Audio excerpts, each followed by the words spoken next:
Bismillahirrahmanirrahim. Assalamualaikum warahmatullahi wabarakatuh.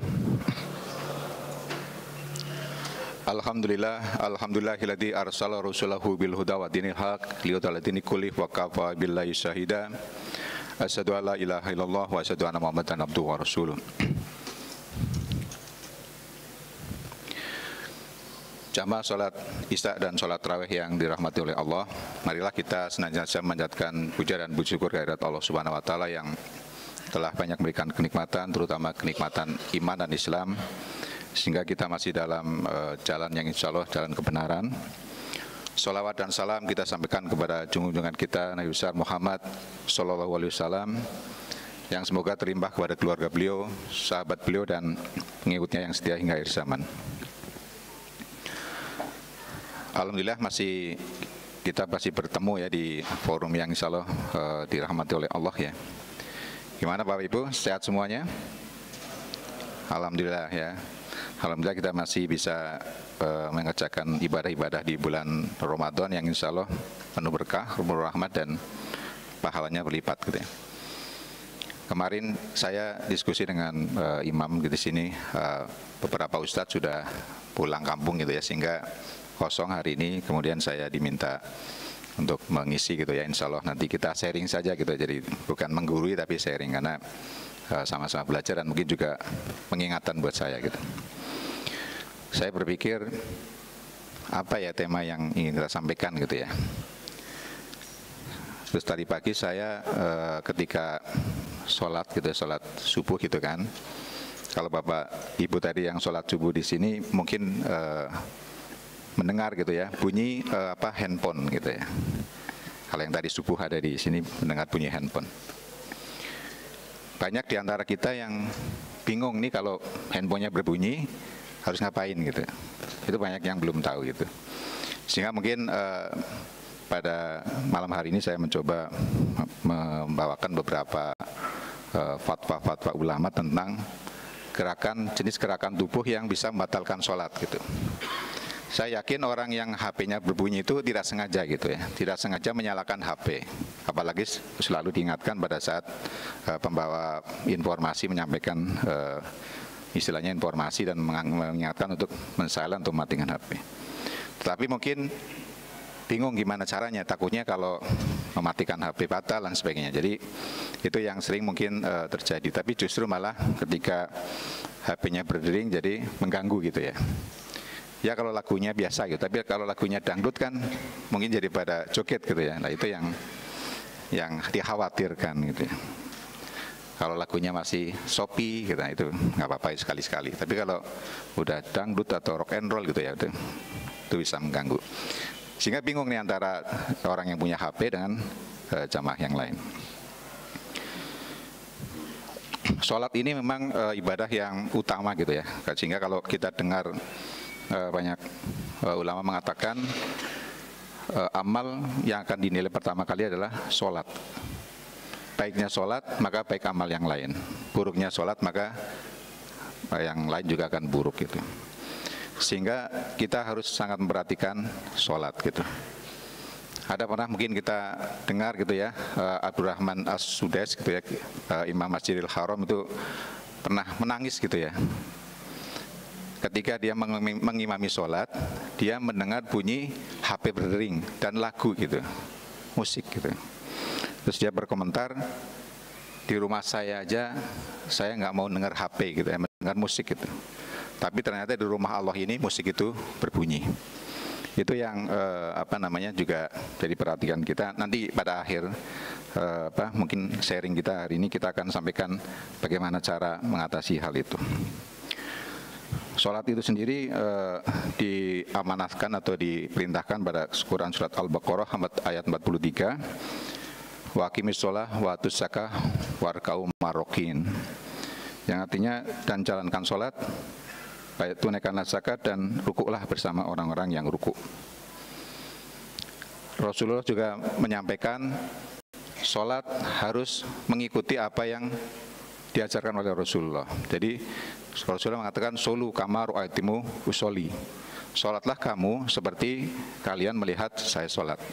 Jadi jangan mengadakan cara yang berbeda dengan yang diajarkan oleh Rasulullah. Itu dalil-dalil yang mendasari kenapa kita harus benar-benar memperhatikan sholat gitu ya. Kalau kisah Rasulullah itu ada beberapa yang menunjukkan bahwa Rasulullah itu melakukan gerakan di luar rukun gitu. Kan kita tahu rukun takbir, ruku, sujud gitu ya. Tapi ada beberapa kisah yang menyebutkan bahwa Rasulullah itu juga melakukan gerakan di luar rukun sholat, tetapi tidak batal gitu ya. Nah nanti sehingga para ulama itu jadi mempelajari kenapa gerakan di luar sholat itu menjadi tidak batal. Yang pertama, pernah Rasulullah itu sedang sholat, kemudian Aisyah ingin masuk, tapi rumahnya tertutup gitu ya. Sehingga Rasulullah membukakan pintu untuk Aisyah pada saat sholat. Sehingga Rasulullah bergerak ke satu sisi ke arah pintu sambil sholat. Nah di sini sholatnya Rasulullah tidak batal. Tapi kalau kita mungkin kalau nggak tahu jangan ikut-ikutan ya, takutnya malah batal beneran gitu. Rasulullah tahu ilmunya gitu ya, sehingga nanti kita akan lihat. Ada juga kisah menarik, suatu saat Rasulullah bersama sahabatnya itu sedang sholat ya. Rasulullah mengimami sholat. Kemudian Rasulullah itu melepas sendal gitu. Melepas sendalnya, dilepas sendalnya ditaruh di sebelah kiri gitu. Yang berikutnya yang terjadi adalah karena solu kamaru tamisuolu soli, sholatlah seperti yang aku sholat, maka semua sahabat itu melepas sendal juga gitu. Lepas sendal, dikiranya itu merupakan rukun sholat gitu. Kalau zaman Rasulullah kan masjid masih belum pakai plester gitu ya, apalagi karpet seperti ini belum, masih pasir gitu ya, sehingga sholat memakai sendal. Ketika Rasulullah melepas sendalnya, semuanya ikut lepas sendal semua. Setelah selesai sholat, Rasulullah bertanya, kenapa kalian melepas sendal gitu? Ya saya melihat Rasulullah melepas sendal, kita melepas sendal gitu. Dipikirnya itu adalah rukun sholat gitu. Mungkin ada wahyu baru kalau sholat harus lepas sendal misalkan, sehingga diikutin gitu. Itulah bagaimana para sahabat itu sangat mengikuti Rasul gitu, apapun diikuti gitu. Kemudian Rasulullah mengatakan, saya melepas sendal karena saya dapat wahyu dari Jibril bahwa ada kotoran di sendal gitu. Kalau tidak ada kotoran ya nggak usah dilepas, itu kan ilatnya begitu kalau hukum hukum dalam Islam gitu ya. Jadi Rasulullah melepas sendal karena ada kotoran. Tapi kalau sendal para sahabat nggak ada kotoran, nggak usah dilepas gitu. Nah ini jadi cerita yang menarik juga gitu. Ada juga mungkin di satu daerah itu ada seorang mu'alaf gitu. Mu'alaf itu kan baru masuk Islam gitu ya. Jadi namanya sholat gitu ya, baca Quran itu juga belum fasih gitu. Kemudian mu'alaf ini ngobrol sama temannya, saya mau sholat tapi malu gitu, saya nggak tahu caranya gitu. Kemudian si temannya ini bilang, pokoknya datang aja, kalau bisa di belakang gitu. Kalau di belakang nanti kan bisa ngikutin yang depan. Kalau di depan nanti nggak kelihatan semuanya. Sehingga dia di sholat di belakang gitu. Nah kalau di masjid kan biasanya kalau di zaman dulu gitu ya, kalau di belakang itu anak-anak kan ya gitu. Nah, ternyata anak-anak ini anak-anak yang kreatif gitu ya, yang punya energi lebih gitu ya, kreatif gitu. Ketika sedang sujud gitu kan kakinya dipancalin gitu ya. Kemudian anaknya utik-utik gitu ya. Anaknya utik-utik gitu. Dipikirnya itu rukun juga gitu. Karena temannya itu pesen, pokoknya kalau yang di situ diikutin aja. Terus akhirnya dia utik-utik juga depannya gitu kan. Apa diikutin gitu ya. Terus akhirnya ditanya gitu, kenapa kamu utik-utik kaki saya gitu? Ya karena saya diutik-utik yang di belakang saya juga, saya pikir itu rukun sholat gitu. Nah ternyata ada kejadian juga sama dengan kejadian ketika Rasulullah melepas sendal gitu. Ini intermezzo. Sehingga ada satu kegiatan yang di luar rukun sholat tapi tidak membatalkan sholat, yaitu Rasulullah melepas sendal. Ada juga suatu ketika Rasulullah melakukan kegiatan di luar sholat, di rukun sholat, tapi masih terus sholatnya, yaitu adalah menggendong anak. Ya. Pada saat itu dikisahkan ada Umamah gitu ya, anak kecil yang digendong oleh Rasulullah gitu. Ini tidak membatalkan sholat, asal nanti ada beberapa ketentuannya gitu ya. Sehingga nanti kita akan bisa melihat, tadi kita sudah pertama bicara HP berdering bagaimana caranya, kemudian kalau anak kecil nangis pengen digendong gimana caranya gitu. Rasulullah mengajarkan boleh digendong, tapi nanti ketentuannya adalah ada ketentuan sendiri gitu. Kemudian Rasulullah juga menyuruh membunuh kalajengking dan ular kalau lagi sholat dan membahayakan orang yang sedang sholat. Itu juga boleh gitu ya. Kemudian Rasulullah pernah ketika sholat malam, sholatnya sendirian, tapi kemudian Ibnu Abbas itu anak kecil yang ikut Rasulullah dari kecil, sehingga dia termasuk anak yang punya banyak ilmu karena selalu dia di dekat Rasulullah dan banyak mendapat pejangan Rasulullah. Ibnu Abbas ingin sholat berjamaah dengan Rasul karena Rasulullah pada situ sholat malam gitu ya. Pertama kali karena belum pernah ada semacam informasi bagaimana cara menjadi makmum masbuk gitu ya. Ibnu Abbas duduk berdiri sebelah kiri, Kemudian Rasulullah memindahkan ke kanan gitu. Karena hukumnya kalau makmum masbuk berdua sebelah kanan. Ya.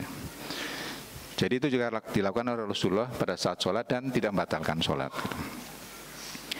Memang ada kondisi khusus gitu ya, Rasulullah melakukan itu kondisional dan memang kadang menjadi hukum gitu kan.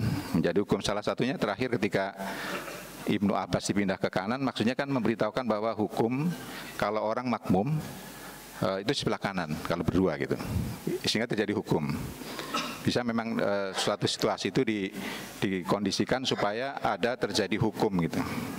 Kalau ngomong aja mungkin nggak ingat, tapi kalau dulu Abbas di sebelah kiri kemudian dipindah ke kanan gitu ya, itu lebih mengingatkan dan lebih memudahkan untuk diikuti gitu.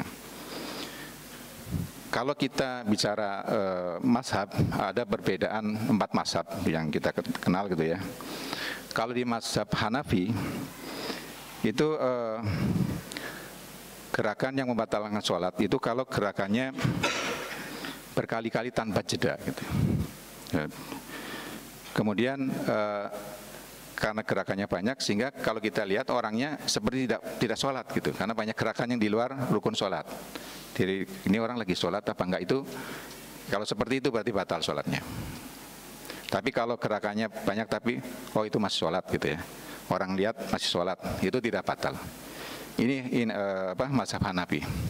Sehingga kalau mazhab Hanafi ukurannya yang dinamakan gerakan besar gitu ya, yang tanpa jeda itu adalah kalau kedua tangan itu ikut gitu. Contohnya misalkan betulkan kepala gini ya, betulkan kopiah gitu. Kalau menurut mazhab Hanafi itu batal. Atau mengkancingkan ini ya, tangan dua ini mazhab Hanafi batal. Tapi kalau satu bisa, itu nggak batal gitu ya. Atau suka imam kan pakai sorban gitu ya, kalau dipegang dua ini kalau Hanafi batal. Ini Hanafi. Kemudian mazhab yang berikutnya mazhab Maliki. Maliki sama dengan Hanafi, yaitu gerakannya yang penting orang lihat itu dia masih sholat gitu, tidak dinilai ini kok orang gerakannya banyak di luar gerakan rukun gitu ya, itu berarti kayak nggak sholat apa enggak gitu kan. Jadi penilaiannya adalah seperti itu, ukurannya seperti itu. Kalau mazhab Syafi'i yang banyak kita ikuti itu adalah gerakan yang dilakukan banyak gitu. Kalau dalam tafsir yang umum kita lihat adalah kalau ada 3 gerakan. Kalau ada 3 gerakan maka batal. Ya, jadi misalkan kopiahnya jatuh gitu kan. Kalau 1 kemudian kita benarkan 2 gini, ini nggak batal. Tapi kalau kemudian kepalanya gini, 3 gitu. Karena menurut Imam Syafi'i, mazhab Syafi'i yang diterjemahkan oleh Imam Nawawi, itu ada anggota tubuh besar dan anggota tubuh kecil. Anggota tubuh besar itu tangan misalkan, tangan, kaki gitu, dan kepala, itu anggota tubuh besar. Kalau ada 3 gerakan dalam waktu yang bersamaan atas anggota 3 besar itu maka batal. Seperti tadi ini kan 1, 2 gitu, kepalanya geleng gitu kan, itu udah batal. Atau betulin sorban di sini gitu ya, 1 2 gitu. Kalau gini aja nggak apa-apa, tapi begitu kepalanya ikut benerin gini, nah itu batal. Itu di Imam Syafi'i. Kemudian ada juga yang anggota badan kecil gitu, ujung jari gitu kan, kita suka ada lihat saudara-saudara kita yang kalau tahiyat begini ya, itu nggak apa-apa gitu, karena kecil gitu kan, ini termasuk kecil. Terus kemudian telinga gitu ya, mungkin ada di antara kita yang bisa menggerakkan telinga ya, kalau digerakkan telinganya nggak apa-apa gitu. Atau mata gitu. Asalkan memang karena ada hajatnya gitu ya. Jadi memang misalkan gatal gitu digerakkan, atau memang karena keyakinannya harus menggerakkan. Tapi kalau kalau istilahnya di luar itu atau main-main gitu ya, misalkan kita matanya kedip-kedip, lihat orang kedip-kedip. Lagi sholat itu karena kita tidak ada kepentingan untuk dikedipkan matanya, tapi istilahnya main-main gitu ya, itu batal gitu. Walaupun gerakan dari anggota tubuh kecil, termasuk ini. Misalkan orang yang keyakinannya lurus gini ya, kemudian ada kucing di depan gitu kan, tapi dia istilahnya itu apa ya, geli gitu kan sama kucing ya.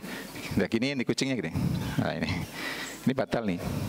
Atau apalagi yang main-main gitu ya, kucingnya dimainin gitu, lagi sholat kucingnya depannya kita mainin ini, itu batal gitu. Jadi kalau gerakan anggota tubuh yang kecil walaupun tidak ada kepentingannya gitu ya, karena main-main aja, itu menjadi batal. Tapi kalau tidak, itu tidak membatalkan. Kemudian mazhab yang terakhir adalah mazhab Hambali. Ini mirip dengan mazhab Syafi'i. Jadi ini sama dengan Syafi'i, yaitu gerakannya kecil itu tidak membatalkan, tapi gerakannya besar membatalkan, dan besar kecilnya itu ditentukan dengan kebiasaan atau urf gitu ya. Kebiasaan di situ. Kalau orang India kepalanya goyang-goyang, ya karena memang begitu, ya nggak batal gitu ya. Tapi kalau kita goyang-goyang kayak orang India gitu, naik gitu, ya kita batal gitu, karena memang kita budayanya bukan begitu. Itu yang dikaitkan dengan budaya atau urf, itu ada di Imam Hambali. Jadi kesimpulannya, kalau kita memang ada hajat untuk melakukan gerakan di luar rukun, perhatikan jangan sampai ada 3 gerakan. Contoh misalkan kita gatel di sini gitu ya, gatel dan tidak bisa ditahan, ya sudah gatel kan 1 gitu ya. Tangannya gini, jangan gini gitu ya. Nah, kalau gini ini gerakan besar, tapi jarinya aja yang gerak gitu. Nah ini seperti itu. Kemudian HP gitu ya. Kalau tadi, kalau HP-nya itu mengganggu, itu tidak membatalkan sholat kalau dimatikan. Bahkan lebih baik dimatikan. Kalau lagunya yang ada yang mengatakan kalau lagunya tidak istilahnya netral gitu ya, biasa gitu, atau mungkin cuma ringtone, itu mungkin jadi makruh gitu kalau dibiarkan. Tapi kalau sudah dangdut gitu ya, rock and roll gitu ya, ada yang tiba-tiba joget gitu, itu jadi haram, jadi mengganggu gitu. Sehingga sebaiknya dimatikan, tetapi perhatikan gerakannya, jangan sampai lebih dari 3 gerakan. Demikian juga anak menangis ya. Kadang anak menangis itu kan pengen digendong kalau nggak salah ya. Kalau saya dulu pernah punya anak kecil juga, kalau anak nangis digendong itu diam gitu. Anak saya dulu pas kecil juga ketika saya sholat di sini suka ikut dan naik ke punggung saya gitu. Jadi kalau gerakannya tidak lebih dari 3 gitu ya, jadi angkat kemudian digendong, biar diam gitu ya. Pas ruku mungkin kita turunin, itu nggak apa-apa. Ada jedanya antara ketika menggendong dan menaruh gitu. Itu yang bisa kita lakukan gitu. Jadi sehingga mungkin bisa menenangkan anak kecil yang menangis gitu. Itu yang bisa kita lakukan. Atau mungkin pindah soft gitu ya. Kadang ada mungkin karena tiba-tiba batal gitu ya, yang depannya itu keluar dari soft gitu kan, depannya kan kosong gitu. Kalau kita mau pindah ke depan, jangan sampai 3 gerakan. Jadi kalau mau 1 2 berhenti dulu, 2 3 gitu. 1 2 berhenti, 1 2 gitu. Jadi tidak mencapai 3. Tapi walaupun mungkin juara lompat jauh gitu ya, itu jangan juga lompat gitu. Karena gerakan menurut Imam Nawawi, kalau gerakan yang berlebihan seperti lompat gitu ya, dari shop sini ke depannya gitu ya, itu juga membatalkan karena berlebihan. Sehingga lebih baik jalan separuh dulu, 1 2, kemudian 1-2 lagi gitu. Ini yang mungkin bisa membantu kita kalau pas kita mungkin perlu, apakah kita katel gitu ya, atau mungkin HP kita lupa gitu, kita nyalain kemudian kita ditelepon orang berdering ya, bagaimana caranya kita tetap matikan, tapi jangan perhatikan tidak lebih dari 3 gerakan, jadi 2 gerakan cukup, atau mungkin pindah tempat gitu ya. Itu kita perhatikan supaya sholat kita tidak batal. Demikian mungkin banyak hal yang harus kita perhatikan terkait dengan sholat kita, tetapi mungkin cukup dengan yang satu hal ini, yaitu gerakan. Semoga bermanfaat buat kita. Bila ada salahnya itu datangnya dari saya, bila benarnya datang dari Allah Subhanahu wa taala. Semua bermanfaat. Terima kasih. Assalamualaikum warahmatullahi wabarakatuh.